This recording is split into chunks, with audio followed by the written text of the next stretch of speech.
Welcome back to my channel at The Movie Optimist, where I try and find the silver linings in even the worst of films. Tonight, I had the opportunity to see the newest live-action remake, How to Train Your Dragon, in IMAX. In this film, we follow Hiccup, a young boy who's training to follow in the footsteps of his father before him, Stoic, played by Gerard Butler. In this universe, they are Vikings that are also dragon slayers. They invaded these new lands that are overrun with dragons, and it's become their sole purpose to eradicate all of them and rid the world of those pests that they call them once and for all. However, Hiccup does not want to join this training program to become a dragon slayer because he does not want to kill dragons. He is a very peaceful person, he is not violent, and he really wants nothing to do with it. But because he wants to make his father proud, he tries his hand at it and eventually, by luck, gets the chance to best a dragon in capturing it in a trap, allowing him the opportunity to try and kill it while it's all tied up. However, moments before he delivers a fatal blow to this dragon's heart, he looks in its eyes and sees that this dragon is just as scared as he is, and he realizes that this dragon is not much different than him. So he spares its life, showing the dragon that not all humans are bad either, and they wind up becoming really good friends. I say friends like it's like a guy and a guy, a girl and a girl, a guy and a girl. I mean friends like a boy and their dog, a girl and their dog. They wind up bonding and creating a kinship with each other. And in turn, he makes it his mission to try and convince his father and the tribe that not all dragons are bad, and they could actually work with them instead of against them. And really, the dragons are only fighting them because they invaded their land. They're only doing it on the defense, and the killing needs to stop, and they need to learn to work together. But Stoic is a very stubborn father, and it's going to take a lot for Hiccup to prove that these dragons are more than just mindless killers. And that's essentially the story of this. There is an overarching bad guy, especially towards the end of this film. If you've seen the original, you know what I'm talking about. It is absolutely epic.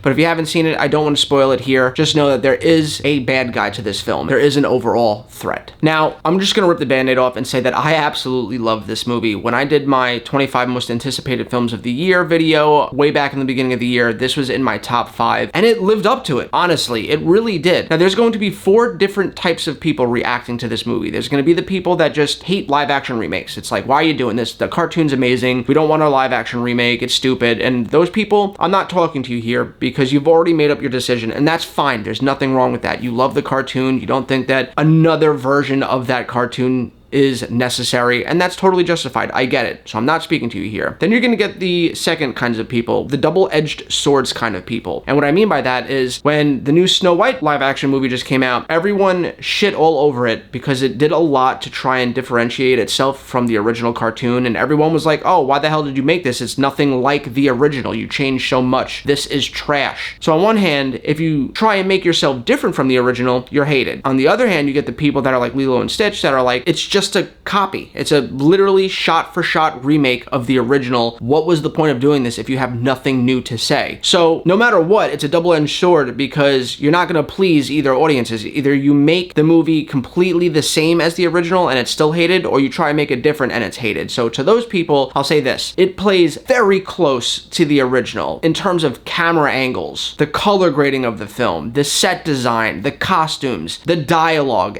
Everything is the same. It's like they took the animated movie and literally just made it live action. They do add some extra little scenes in here to pad things out and give some of the side characters, Hiccup's friends, more things to do, but overall it's like 90% the same exact movie. So the number 2 group of people, you're probably not gonna like it either because there's just no pleasing you guys. Then you have the third type of people, which are like me, where I'm very much like, I don't care if we get a remake because at the end of the day, it does not erase the original. I still have the original How to Train Your Dragon. Kind of just like the Crow reboot. When the Crow reboot was coming out, everyone was like, oh, you're ruining the original. You're dragging Brandon Lee's name through the mud. Why are you doing this? And I'm just like, look, it doesn't erase it. It's not like the studio is like, hey, we're coming out with the Crow reboot, and because we're doing this, we're now going to erase all the files for the original one and no one could ever watch that again. But that's okay because you have this new one. They're not doing that. If the remakes suck, you still have the originals. And if they're great, great. We have 2 versions we could watch at any point in time, a cartoon version and a live action version. What is wrong with that? As long as it's done with heart and it's done with justice. And this movie is done with heart and justice. The original writer and director came back to write and direct this one. So the same person that cradled and coddled this franchise like his own baby came back to make sure that this version lived up to it, and it does. This is definitively, and I just saw Lilo and Stitch and praised that movie for being a wonderful remake. How to Train Your Dragon is the greatest live action remake ever done, and there should be notes taken on the this movie going forward for other remakes and what to do and what not to do, because they fucking nailed it here. Then there's the fourth kind of people that haven't seen the original and they're gonna show up to watch this movie and judge it on its own merits, or they looked at the trailer and thought it doesn't look good, we're not gonna see it. And again, that's fine. You're subject to your own opinion. There's nothing wrong with that. At the end of the day, this movie is about a boy and his dog, a boy and his cat. It really doesn't matter either way, and it's such an easy concept to get behind because who doesn't have a pet? And if you don't, you're allergic. I'm sorry, I'm not trying to trigger you. I'm just saying, for people that have pets, it's really hard to imagine somebody that grew up with a pet or has a pet right now would not get immense joy out of this film, because although Toothless, like Stitch, has a lot of personality that gives them character, it makes them feel human, they also have a lot of traits that remind you of your dog or cat. There's literally a part in this movie where Hiccup is using his hammer and using the reflection of the sun to make like a little bright spot on the ground, almost like a red dot, and Toothless is chasing it around like a cat would to a red light, or like a dog would, or more specifically, like my dog. You can't help but watch this and think about yourself with your own pet, and it just resonates on such a deep level and hits you right in the feels. And although this movie is about Hiccup learning to bond with these misunderstood dragons, that is the core aspect of this film, you also have another side plot of Hiccup just wanting his father to be proud of him, and who doesn't resonate with that as well? Who doesn't grow up wanting their family or friends to be proud of the things that they do? It's just a very resonant thing, and it's really the heart of the film, because on one hand, yes, you have Hiccup and Toothless bonding, but really he's doing all this to help his people because they're in this constant loop of death and destruction because they're fighting with these animals, and they don't have to be. There are some little problems that I have with this film, like the friends of Hiccup. I understand why they're there. They were there in the original film, and just like in the original film, I thought that they were kind of bumbling idiots, but in a very charming kind of way. They are funny. They do provide a lot of the comic relief, but a lot of the jokes do fall flat in the animated movie, and a lot of the jokes fall flat in this one. The characters are great. They're all great actors, but they are a little cheesy, a little corny, and like I said, some of the jokes do fall flat and kind of just make you slap your face like, why did you say that? And also, the first 10 minutes of this movie is a little rough. It starts off just like the animated one does, where it's Hiccup kind of monologuing and doing a voiceover, talking about his island and introducing you, the audience, to where they live and what they're all about, and it feels cheesy, and in a cartoon it makes sense, but in a live action it just kind of pulls you out of it a little bit, because I think you're a little bit more forgiving of fourth wall breaks like that in cartoons where you're already adjusted to not watching reality, but when you're watching something that's supposed to look photorealistic like this, it just doesn't feel right unless it's like a Deadpool movie where that's the point, but that's not the point in a movie like this. So the first 10 minutes I was kind of like, oh man, this is a little corny and off-putting, and then once it finds its footing and he meets Toothless, it hits the ground running and never lets up. The kid that plays Hiccup, he's also from the Black Phone. He's remarkable. He's stoic, which I'm not trying to do a play on words here like his father's name is Stoic, but his character in and of itself is very stoic. He is a great leading man in this movie, and he's a great adaptation of Hiccup. The girl that plays Astrid is wonderful in this role. She got a lot of hate when she was cast because she's not white like Viking descents were. Like, who fucking cares? We're watching a movie about dragons, goddammit. Who cares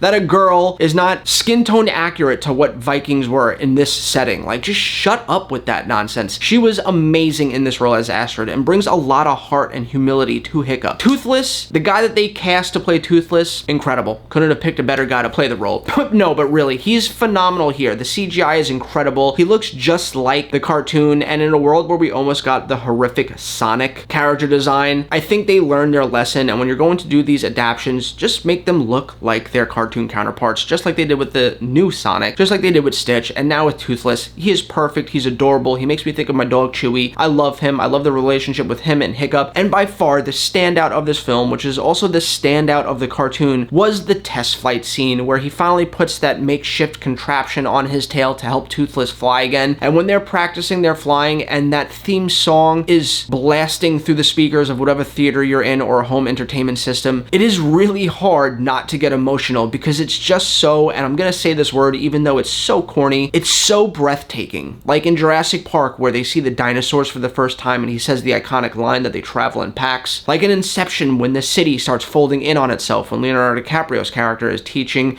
Elliot Page's character about the physics of the dream world. This scene just literally had me holding my breath. I saw it in IMAX, and when they're flying through like the cliffs and the rocks and the camera's panning out but keeping up pace with them, like it's moving just as fast as they are, and they're flying in and out. It's so breathtaking and epic and awe-inspiring. And one of the reasons why I love seeing movies like this on the big screen with a crowded theater that are also just on the edge of their seats, it's just such a cinematic, epic experience, and it brought a tear to my eye. And on top of that, for those of you that's seen the original, there's a thing that happens between Stoic and Hiccup, father and son, at the end of this film that is also crushingly emotional in all of the best ways. And just like in the cartoon, it had me in tears for this one as well. They absolutely nailed this movie. I think it's absolutely wonderful and the greatest adaptation that we have ever gotten. It has a few bumps in the road here, especially with the first 10 minutes of the film, and the friends are just as dumb as they were in the animated movie, but god damn it, this is the right way to do live action remakes. It is truly incredible. I give this movie a 9 out of 10. It is absolutely worth your time. It's worth